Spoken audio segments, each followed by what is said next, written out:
Hey there, welcome. My name is Lou Diamond, speaker, consultant, podcaster, and author of Speak Easy. You know, in the original Speak Easies, it was real important to stay very quiet so the police couldn't hear where your clandestine special nightclub was. Well, here, at this Speak Easy, we encourage conversations. You see, I believe that every connection begins with a great conversation. In fact, at this establishment and in my book, Speak Easy, I've put together the tips, tricks, techniques, blends, mixtures, and concoctions that you need to make more of your conversations great. Whether you're a professional looking to grow your business, a leader looking to connect your people, or an individual looking to grow your own personal connections, the lessons you'll learn in Speak Easy will help you connect, engage, and win in all of your conversations.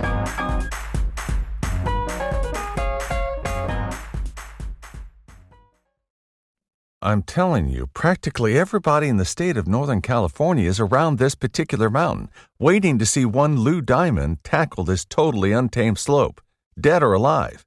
So, get the lead out. That is all. Hey, Thrive Loud listeners, Lou Diamond here. Get ready for a really fun Speak Easy Mashup episode with myself and Melanie Deziel as we put together Speak Easy and her book, Prove It. Apologies to the listeners. We had a couple of interference issues. A couple of times you'll hear some music interplay on just some of the points. But what's good is that Melanie's really thorough and she brings it all together and you never miss a beat with any of the stuff that gets cut out. So enjoy this fun conversation here on Thrive Loud. Prove It and Speak Easy. Would you like to learn from those that are taking their lives, their businesses, and their passions to the next level?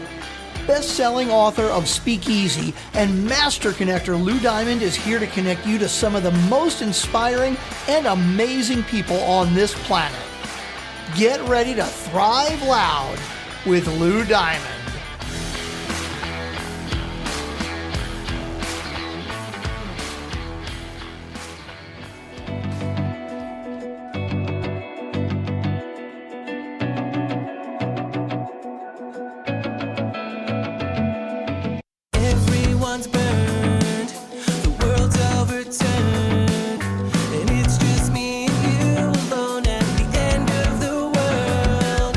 Welcome, everyone, to another spectacular, fantabulous, absolutely freaking awesome episode of Thrive Loud with Lou Diamond, connecting you to the most inspiring and amazing people that are thriving each and every day. We are continuing our amazing mashup series here on Thrive Loud. And today, I have a keynote speaker, two-time author, award-winning branded content creator. She's the co-founder and VP of marketing at The Convoy, a B2B marketplace that helps small and independent businesses save money on their everyday expenses so they can invest more in themselves and their communities. Her latest project, Prove It, exactly how modern marketers earn trust, is hitting the shelves soon. So we're doing a real cool, these books are coming to market really fast for those that are watching this episode as we mash up Speak Easy and Prove It, my very good friend and soon to be yours, back on Thrive Loud. It's been a long time, but I'm going to have a lot of fun here today. Thrive Loud listeners, Melanie Deziel. Melanie, how are you today? It's good to be back. It's spectacular to be back, and I want to give applause and kudos to you. I got the chance to see the cover that's hovering behind your back over there, very positioned for many podcast interviews over there, right over there. Mm-hmm. And I got to see it in its like formative stages because I was helping to design my own cover at that particular point. And when I saw that, I'm like, wait a minute. I go, is that Melanie's new book? And I got so excited. I was like, oh my God, oh my God, oh my God. So I think I might have even like pinged her then back in like March. I'm like, you got to come on the show and talk about this. She's like, Lou, it doesn't come out for a little bit. Can we wait? And patience is a virtue, listeners, because you're going to hear a really cool concept about what this book is all about and how it really mixes and matches with our whole theme that we've been doing this whole week, this whole month here on Thrive Loud. So I'll shut up now, Melanie. Now I want to know. Talk to me a little bit about how Prove It came to life. So we have a mutual friend, Phil Jones, who I believe you're having on as well this week, right? He follows you. Yes, he does. There you go. So you'll hear from him, next episode. But Phil and I have been friends for a long time, as well as Lou and I. And Phil really speaks into the sales space, as you'll hear, and I'm more in the marketing space. And what we discovered is that every time we were, hanging out together, the conversation would inevitably drift to how sales and marketing are a lot closer than we seem to be. There's always this like us versus them mentality. They seem to be these like opposing teams. But in our mind, it was like, we can do so much together that would benefit everyone involved. And so Prove It was kind of born out of that, of this idea that we can use the content we create to back up our business claims. And that helps both sales and marketing, sort of marketing content to fuel your sales process. And in the process, earning the trust of your audience. So it was really that collaboration that came to be. And, partially also inspired by the fact that my first book, The Content Fuel Framework, was all about how to come up with content ideas. And inevitably, the next question would be, okay, well, which ones should I pick first? Like, I have all these ideas, but what do I do now? Like, which ones do I prioritize? And so this book is also, Prove It is also an answer to that question. Choose the ideas that are going to best back up your business claims, which hopefully translates into sales. So I have an interesting segue here for those who've listened to Melanie go back to her original episode when she was talking about StoryFuel, her platform of business. You learned that she comes from the world of news reporting and as a reporter, which required research and investigative knowledge to understanding how to communicate. So a lot of your storytelling ideas were about understanding the facts, if you would, and research it like a reporter would. And Prove It to me actually links with this because we have a lot of trust inherently with most of the stuff we hear from the media. Not everything is true, but there's a way that if you do enough research and you earn it, you can develop it that way. Was that something that was brewing all the way from the beginning in the way that you think about content and the way you think about communicating? 100%. I don't think I maybe put it together that clearly. A lot of it is, sort of in the background. It's the way that I'm thinking, maybe without even realizing it. But 100%. When we're taught to create content as journalists, a lot of what we're taught is how to make that content credible. Because as you said, there's a lot of media out there. We can't trust all of it. And so it's our job as journalists, as creators, to make sure that the content we create is believable, that it is credible, that we've brought in the expert sources, that we're citing our sources, that we're quoting other folks, that it's not just because I said so as a journalist. Like, what do I know on this topic? Here's a professor, here's an expert, here's a researcher. So a lot of sort of the first part of Prove It talks about corroborating your claims, getting experts and witnesses to kind of add on to what you're saying and validate it. And I think that especially was informed by the background in journalism of knowing that, we can say things all we want, but it's sometimes better to get someone more trusted or just someone other than us to say it, to agree with us, to back it up. So this is where it's really interesting, because I guess you and I are on the same page, where some people say it's us versus them when you're talking about sales versus marketing. To me, I've always been about helping salespeople better connect their message, helping marketers better connect their message, helping leaders better connect their message so they can connect to their intended targets, whether prospects, an audience, or their people. And the means or the medium that I believe that happens is through a great conversation. And interestingly, obviously, we know about sales pitches, and as we'll hear from Phil later in the week about exactly what to say about the words to incorporate when you're actually in a sales meeting, to how to possibly change your words, change your world. I think I'm using that correctly.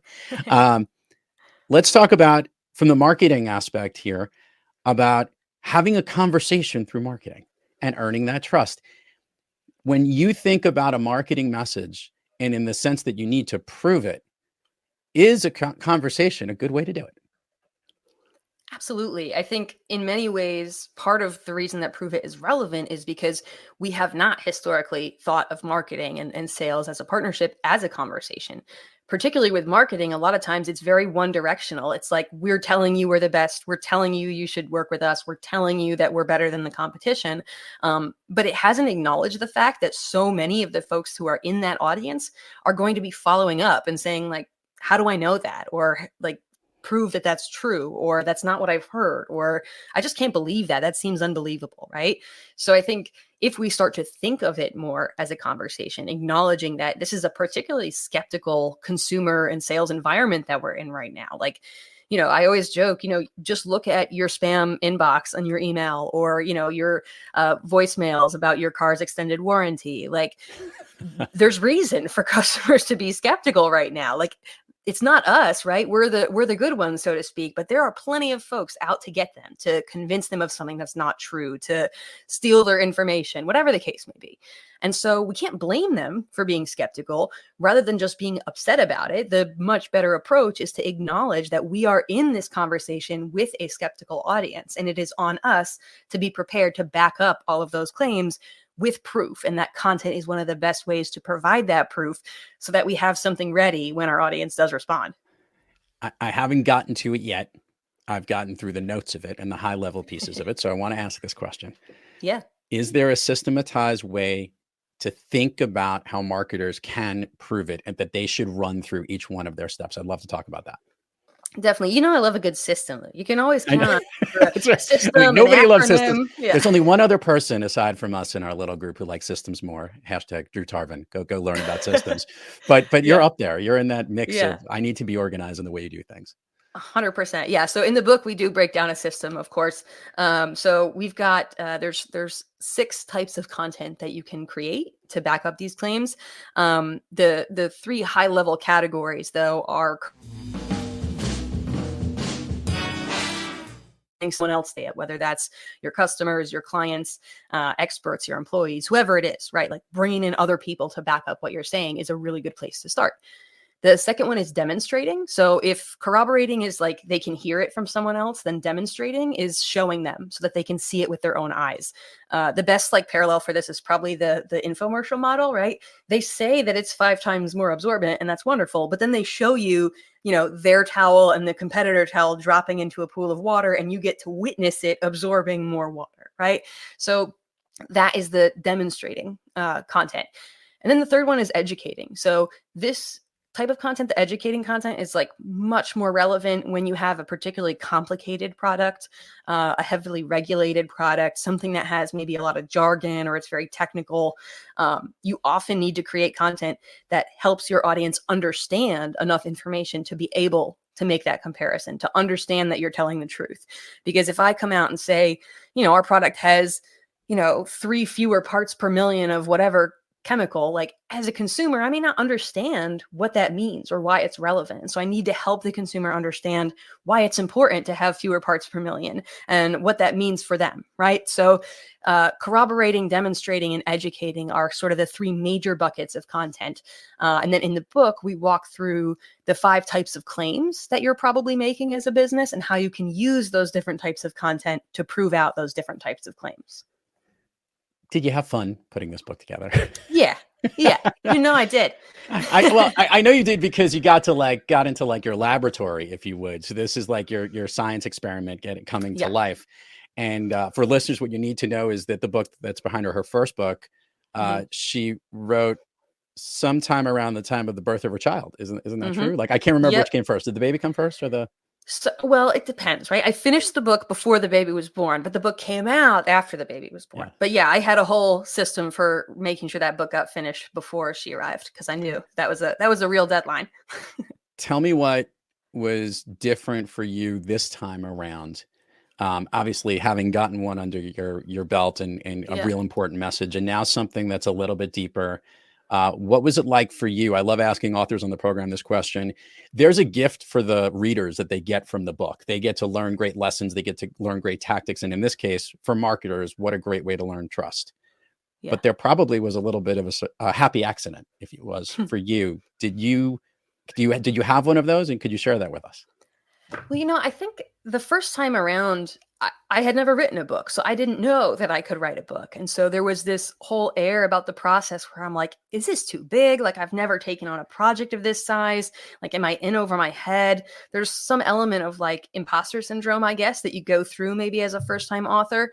For me as a writer, the writing part of it didn't stress me out. It was more, is this going to be a complete enough idea that I know it will add value? And I think in the case of the first book, I had been testing that content in workshops and things like that. So I already knew that the content already existed. I was really just compiling it into a book, right? This time we came up with the concept first. And so not only did I know that I could write a book this time, like I had done that, so that was less scary. But I also could feel that like this has some legs. Like I knew that this idea was going to be super helpful when it got to people. And so that was a major drive for me to be like, I need to get this out because I think it's going to make a big difference for a lot of marketing and sales professionals. And so for me, that was a huge driver, when the days get long and you're, maybe behind your word count that you plan to be at, reminding myself that like the audience is waiting for this. Like the audience, the longer I take to get this out, the longer they're not able to do their best work with this stuff in mind. So for me, that was probably the big driver this second time around. Yeah. And maybe the gift to you probably was you already had the confidence you knew you could do it. Now you get to do it better. And that's something that I know that you like to. She's a high performer, people. I think that you can tell. But in this experience of putting this together for Prove It, you're now having conversations like you are right now with me about Prove It. Yeah. And you're starting to recognize there's a whole bunch of people probably that you didn't think this would be valuable for, but all of a sudden that kind of emerged. Is that coming to light for you today? Yeah. So the book was kind of written, like I said, for sort of marketing and sales professionals. But maybe a group that I didn't think to target, but that's learning a lot from it is folks who have a personal brand, which makes sense if you think about it, because if you are a personal brand, so that's like a speaker, an author, a coach, an influencer, right? Then to some degree, you are the brand. And that is in a time where it's especially important to prove your background, right? You can say, this is where like the snake oil salesman and like the, influencers that are selling smoke, you can see right through that. So particularly if you're a personal brand, it seems like proving it is extra important because it's your reputation on the line, not just your business or the sale or whether you're going to convert as many customers as you hoped. Like your identity, your reputation is tied up in how well you deliver on what you say you will. Yeah, actually, that's where I wanted to go. Maybe share with us what does it mean when you don't prove it? When you come out and you state something and you fail to achieve and you fail to make that trust, is it more impactful today than it was before when you had to earn that trust? Is it more highlighted? Like, I guess understanding what the pain points are if you don't prove it.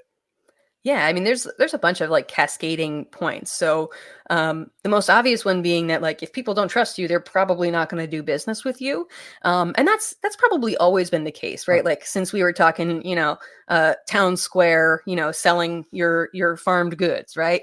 But the difference now is that alternatives are half a scroll and one click away.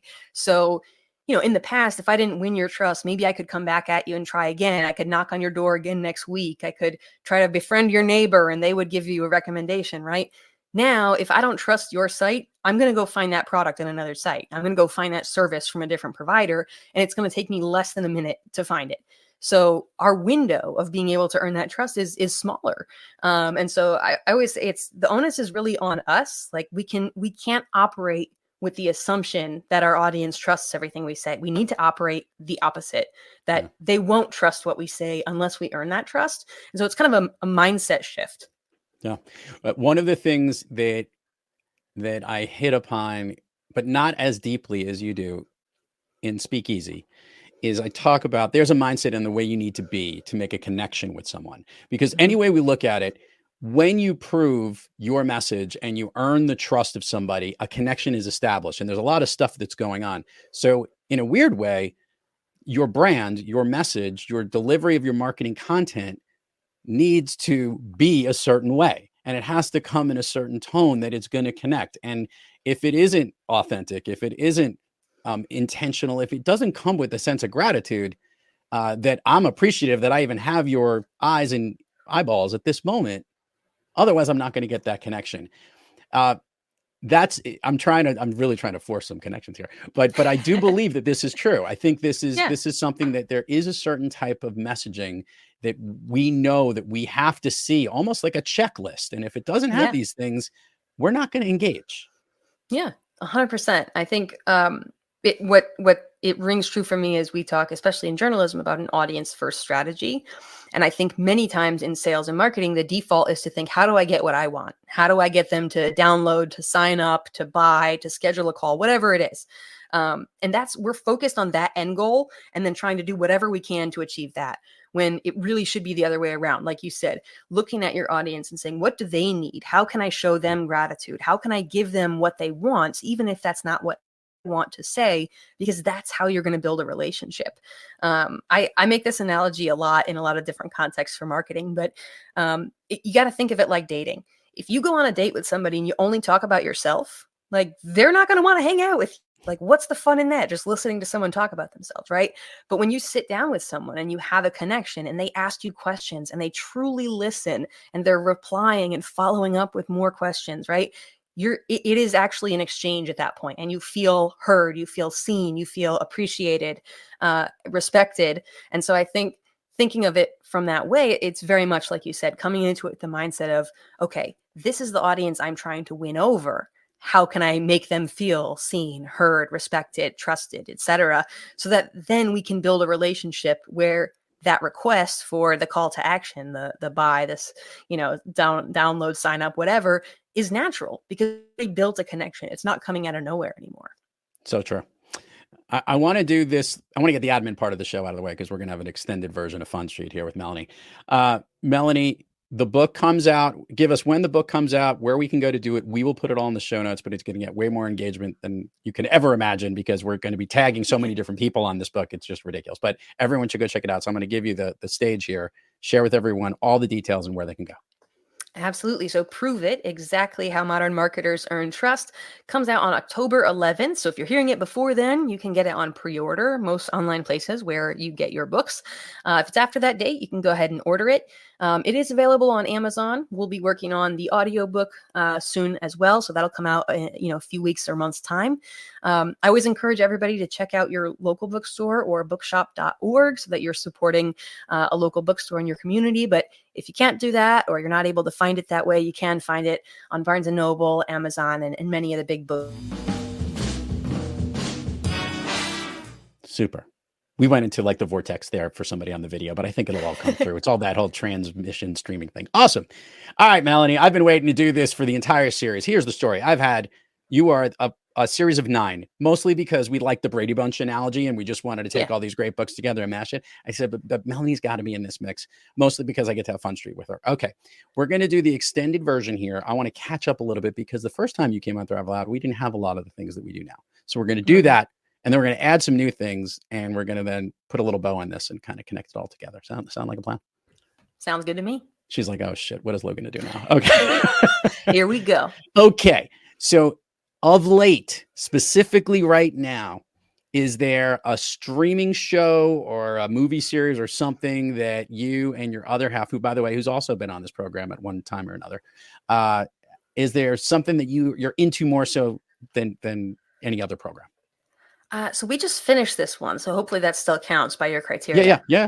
But The Rehearsal on HBO. Ooh. So it's super interesting concept. The concept is that this host, Nathan Fielder, is helping people prepare for difficult conversations by creating like a ridiculously detailed reconstruction. So like the whole room where the conversation will happen, actors who are playing the opposite party. But it's just a show that's really interesting, and it gets meta, and it's like talking about how reality versus reality TV. It's a good one. Okay, this one I'm going to put down the list. Hold on, The Rehearsal. I like it. I'm into it. And it's not a very long series. No, it's not. Yeah, because these ones that go on and on and on and on, I'm like 10 episodes, 40 seasons later. I feel like I've been giving away, months of my time. Okay. All right. Of late, a song that you love to listen to, or maybe one that pumps you up, that is not on your child's favorite playlist. I'm glad that you specified, because like my Spotify algorithm is just atrocious. It's like Fall Out Boy to Coco Melon to, 80s rock to, nursery rhymes. It's a mess. I'm gonna break the rules again and go with an album. Okay, so there's no rule breaking. It's okay, just, cool. So band that I used to love in high school called Armor for Sleep just came out with a new album 17 years after their last one. So I have been listening to their latest album, Armor for Sleep, and just transporting back in time. I like it. All right. A favorite food of yours that is not a dessert? I really like chocolate croissants. Does that count as a dessert? Could be a breakfast. I guess you could put that as a breakfast. Well, it depends. What is your favorite dessert? My favorite dessert is ice cream, definitely. Okay, so therefore, chocolate croissants is a food group, and you can put that in the main one. To me, it's breakfast. Yeah, I understand. Breakfast with dessert. Yeah. All mixed in. An activity you wish you did more of? Ooh, aerial yoga. I really like aerial yoga. That's the one where you have like the silks that are hanging from the ceiling, and you could do that stuff. Yeah. Really? I have the setup at home. Even it's just not something I'm able to do as often as I'd like. We had the president and the founder of Cirque du Soleil on Thrive Loud, and they do that a lot with those silk things. But I don't think it's yoga. I think it's like in crazy dancing, spinning stuff. You do that too? Is Melanie spinning around on these silk things? Not the spinning. I'm not that good. But there is a fine line between the aerial yoga and the circus, right? So there's a lot of similarities in terms of the form and stuff. They're just being a little more risky and guaranteed more graceful. Something tells me if I did aerial yoga, it would look like a spinning circus mess. That would just be maybe. An activity you wish you did less of. Ooh, paperwork.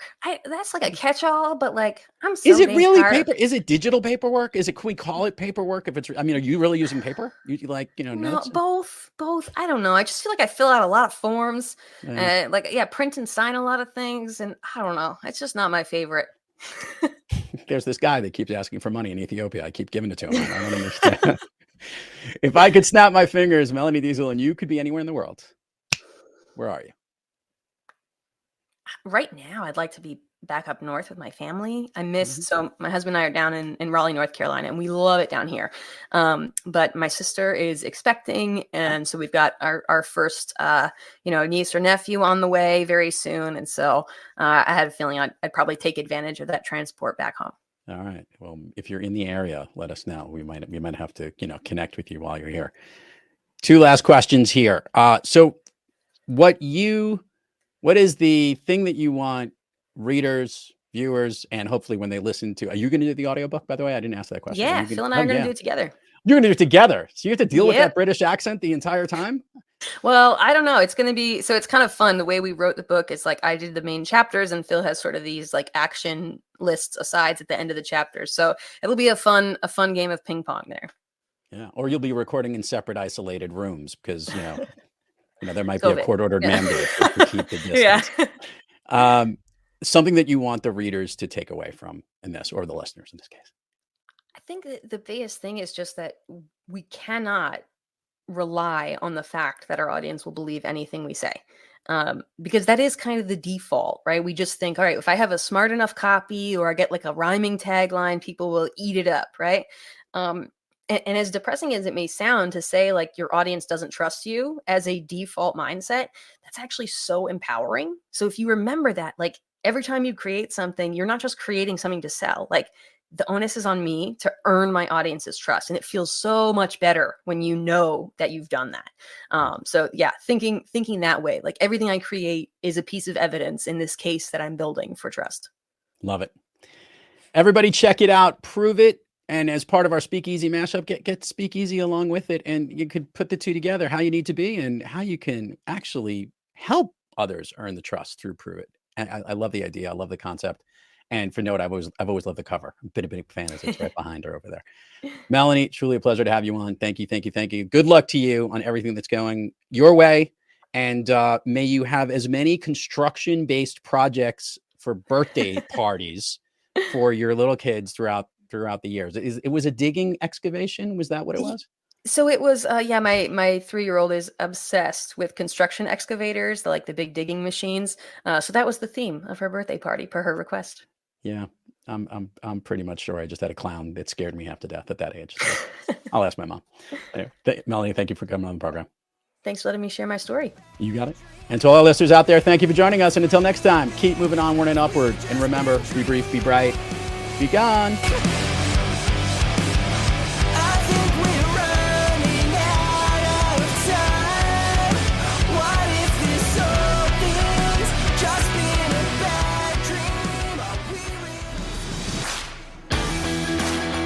You've been listening to Thrive Loud with your host, Lou Diamond.